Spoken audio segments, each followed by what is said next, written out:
process or workshop called Satori process, where you sit with people and you're being asked constantly, who are you? Tell me who you are.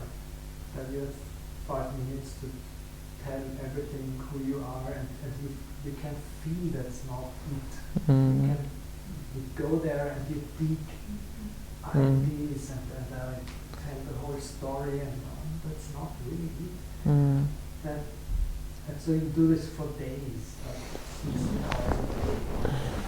And in the end, can be a moment where suddenly you say, I'm me, and that doesn't mean anything. But in reality, it also means everything, because there's nothing that is not me. It's just nothing. You can think of an opposite or anything, and it's more than a sentence. It's like a feeling and a click going on. I guess that's what happened to me years ago. Was I was absolutely certain that there was no me. I was absolutely certain that there was no self, or that there was no person. But it just became another identity. There is no me. There's no person.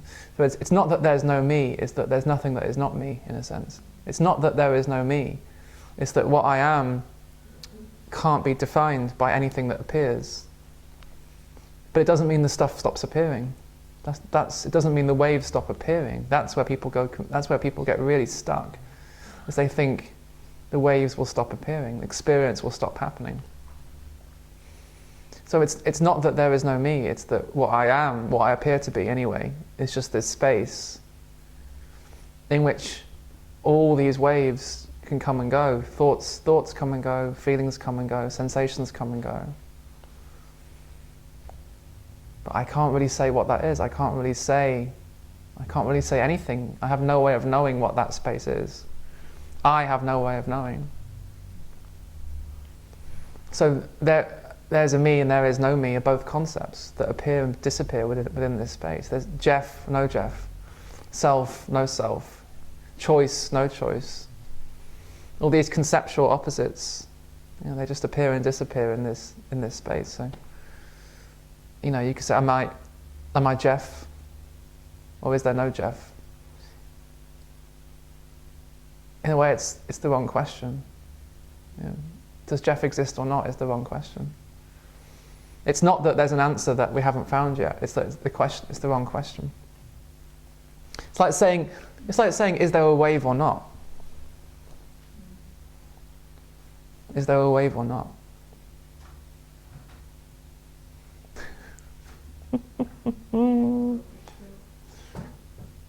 Yeah, both are true and both are not true, and it doesn't matter, because it's.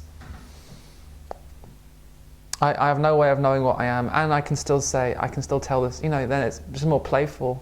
I can talk about Jeff and talk about Jeff's past and his life. But there's no need to deny it anymore. There's no need to pretend there's no Jeff. To pretend that I'm in some state, or that I've had some shift or some transformation, some energetic shift or change in consciousness. There's no need to pretend. There's no need to pretend. Yeah, I can be Jeff. Of course I can. So it's like with my dad. My dad has no interest in any of this stuff. It doesn't, non-duality. It doesn't mean anything to him. His world is, you work hard, you make money, you lose all your money, and then you retire. I don't. When my dad says, "Hey Jeff, how are you?" There's the space, because I'm not even defending the image of there is no Jeff, there is no me. So there's just a freedom to meet him in his play, to meet him in the play. Hi Dad. No. How are you? How was your day? Tell me about the television programs that you watched today. And there's space for that. It's like it's not a denial of the world. It's like a total embrace of the world, and it's a knowing that it's not what I am. but it's still embraced, you see. It's not, I'm not that. It's not even that. It's not even I'm not that. Because I define myself by what I say I'm not. That's just another, a way to define yourself is by saying I am not that. I am not the body, I am not the mind, I am not thoughts. So you're just saying what you are. You're saying I am not the body. I know I am not the body, which needs a body. I am not the mind requires a mind. So it's all silly. So, it's all silly. Of course, yeah. Of course, you can't win this game. You cannot win this game, and life will show you. And it's not a game you need to win. It's not a war. It's what you are, and so there's just and the play goes on. So the world goes on. You don't have to be separate from it. Exactly. You can just be in the world. Yeah. Well, you can't be separate from the world. To be separate from the world requires a world. Yeah. Yeah. But pushing the world away doesn't make the world go away. Yeah. It doesn't make the world go away. Because you are the world. You can't make the world go away. Because when you try and make it go away, you're basically saying it exists outside of me, and you're pushing it away. So it's like a total embrace of the world. That, in a way, only when the world is totally embraced can you then say there's no world. You can't say there's no world.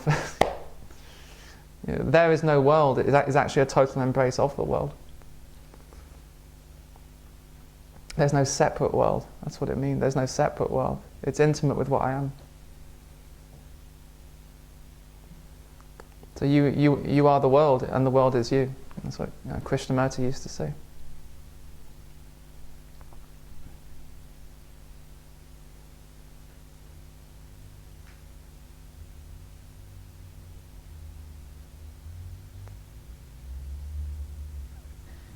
Quite difficult to talk about this. Really?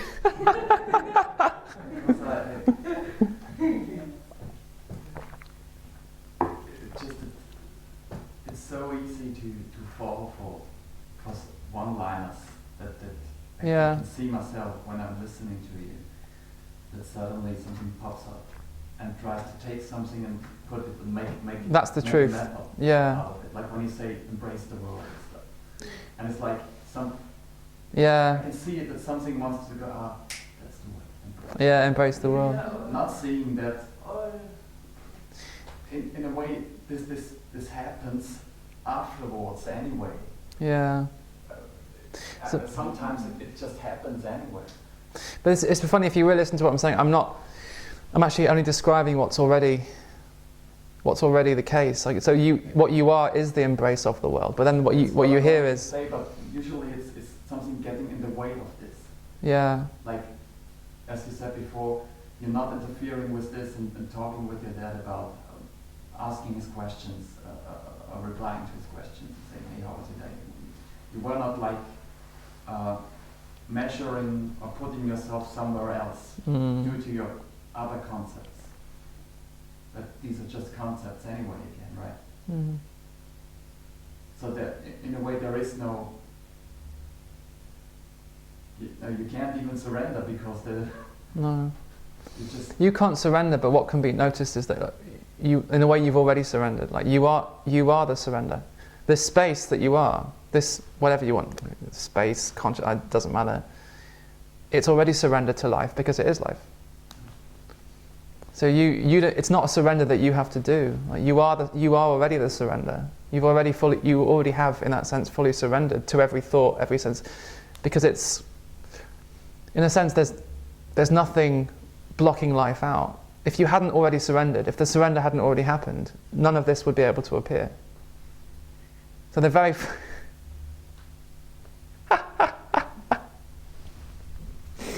You are the surrender. There's nothing blocking every thought, every sensation, every feeling, every sound, every smell. It's all just appearing. It hasn't been blocked out. It can't be blocked out. There was never anyone there to block it out. It just appeared there was. There was never anyone there blocking out life. So you aren't blocking life, so you don't need to surrender to life. But what can be noticed, of course, what can be noticed is that you are that surrender. The surrender has already happened. Or the embrace. What you are is just this embrace. It embraces just because it is everything. The ocean embraces all the waves simply because it is the waves. Not because it thinks it should embrace them, or not even because it likes them. The ocean doesn't even like the waves. It doesn't need a condition. Yeah, it doesn't need a condition. It's unconditional.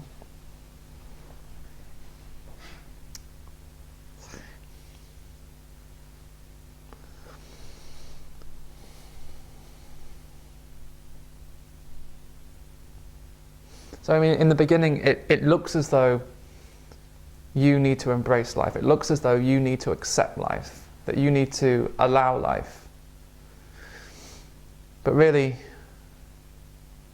what you are is the space in which everything is already embraced, already accepted, already allowed, because it's happening. The proof that it's already allowed is because it's already happening. It's like you try to allow it, it's already too late, it's already been allowed. Can't argue with that. You can't argue with it. Or you can, and if you do, that's allowed as well. You see? So you can argue with it all you want to.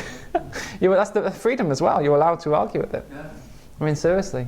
Although it doesn't lead to anything. It doesn't lead to anything, but you're allowed to fully experience arguing. So argue with it. Argue with it until you're exhausted. Fine. I'm exhausted. Exhausted. That's why you're here. Argue with it until you're exhausted, and then come to one of these meetings.